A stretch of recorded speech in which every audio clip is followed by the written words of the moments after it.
नमस्कार, आप देख रहे हैं हिमाचल आज और मैं हूं शालिनी। पेश है इस समय के खास समाचार। पूरी जानकारी के लिए इस खास बुलेटिन के अंत तक बने रहिए। देवभूमि के पहाड़ों से लेकर सरकार के गलियारों तक प्रदेश की हर उस हलचल पर हम विस्तार से चर्चा करेंगे जिसने इस समय सबका ध्यान अपनी ओर खींचा है।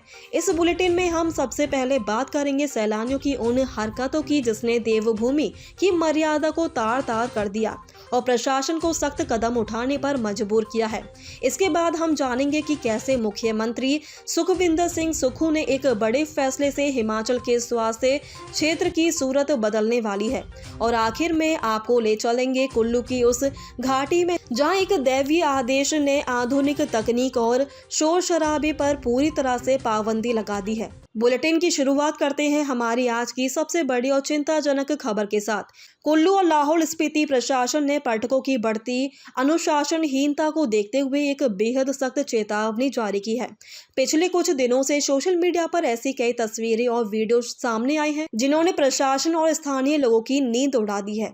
पर्यटक के नाम पर आने वाले कुछ सैलानी, जिसमें से कई पड़ोसी राज्य हरियाणा के बताए जा रहे हैं, वे देवभूमि की मर्यादा और सुरक्षा नियमों की धज्जियां उड़ा रहे हैं।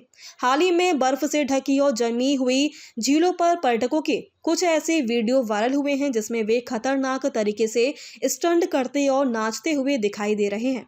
हद तो तब हो गई जब कुछ सैलानियों को कड़ाके की ठंड में बर्फ के बीच निवस्त्र होकर नाचते और हुड़दंग मचाते हुए देखा गया। इतना ही नहीं, अटल टनल जैसी रणनीतिक रूप से महत्वपूर्ण जगह पर भी सैलानी बीच रास्ते में गाड़ियां रोककर स्टंट कर रहे हैं और फोटो खिंचवा रहे हैं, जिससे न केवल ट्रैफिक बाधित हो रहा बल्कि बड़े हादसों का खतरा भी बना हुआ है। जमी हुई झीलों पर गाड़ियां दौड़ाने के कारण बर्फ टूटने और जान जाने का जोखिम बना रहता है, जिसके बावजूद लोग अपनी जान जोखिम में डालने से बाज नहीं आ रहे। प्रशासन ने स्पष्ट कर दिया कि धार्मिक और पवित्र माने जाने वाली नदियों को झीलों में जहां नहाना पूरी तरह से वर्जित है, वहां हुड़दंग करने वालों पर अब सख्त कानूनी कार्रवाई की जाएगी। पिछले दिनों कुछ सैलानियों द्वारा पवित्र जल स्रोतों में स्नान करने और वहां कचरा फैलाने की घटनाओं ने स्थानीय लोगों की धार्मिक भावनाओं को भी ठेस पहुंचाई है।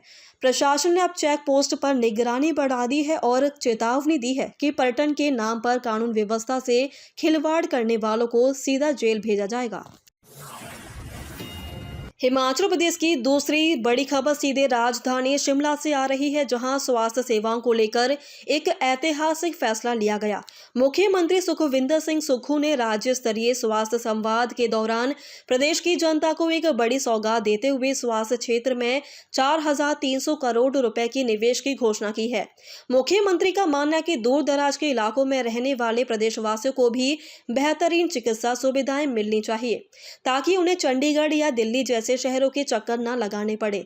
इस भारी भरकम बजट का उपयोग अगले 3 वर्षों में स्वास्थ्य ढांचों को आधुनिक बनाने के लिए किया जाएगा।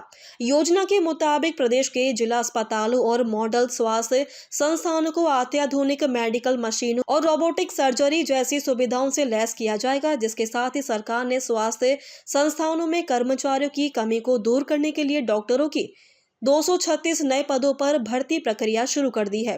सरकार का लक्ष्य हर जिले में सुपर स्पेशलिटी सेवाएं प्रदान करना है, ताकि गंभीर बीमारियों का इलाज प्रदेश के भीतर ही संभव हो सके। स्वास्थ्य विभाग को निर्देश दिए गए कि वे इस निवेश का सही उपयोग सुनिश्चित करें और अस्पतालों में सफाई से लेकर दवाइयों की उपलब्धता तक हर एक चीज का विशेष ध्यान रखें। मुख्यमंत्री के इस कदम से आने वाले समय में हिमाचल की स्वास्थ्य सेवाएं पूरे उत्तर भारत में एक मिसाल के तौर पर उभरेगी। अब बात करते हैं कुल्लू की ओझी घाटी से आई एक ऐसी खबर की जो आपको हैरान कर देगी। जहां आज की दुनिया मोबाइल और इंटरनेट के बिना एक पल भी नहीं रह सकती, वहीं ओझी घाटी के 9 गांव में एक अनोखी परंपरा के तहत डिजिटल बैन लागू कर दिया गया है।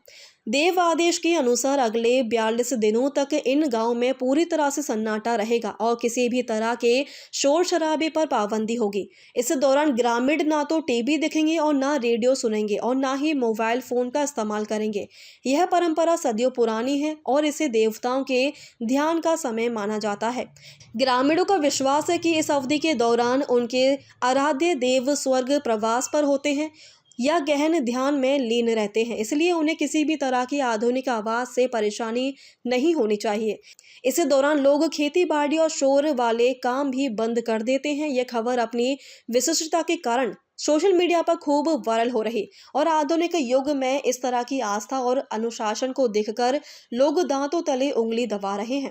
यह परंपरा हमें याद दिलाती है कि तकनीक की दौड़ में भी हम अपनी जड़ों और संस्कृति से किस कदर जुड़े हुए हैं। हिमाचल आज के इस बुलेटिन में फिलहाल इतना ही। जाने से पहले हमारी आप सभी दर्शकों से गुजारिश है कि हमारे चैनल को सब्सक्राइब जरूर करें और इस वीडियो को अधिक से अधिक शेयर करें। कमेंट बॉक्स में लिखकर हमें जरूर बताएं कि सैलानियों की इन हरकतों और ओझी घाटी की इन अनोखी परंपरा पर आपका क्या नजरिया है। कृपया कमेंट बॉक्स में अपनी राय जरूर लिखें और हमें यह भी बताएं कि आप ये खबर कहां से देख रहे हैं। आपके विचार और आपकी प्रक्रिया हमारे लिए बहुत जरूरी है। धन्यवाद।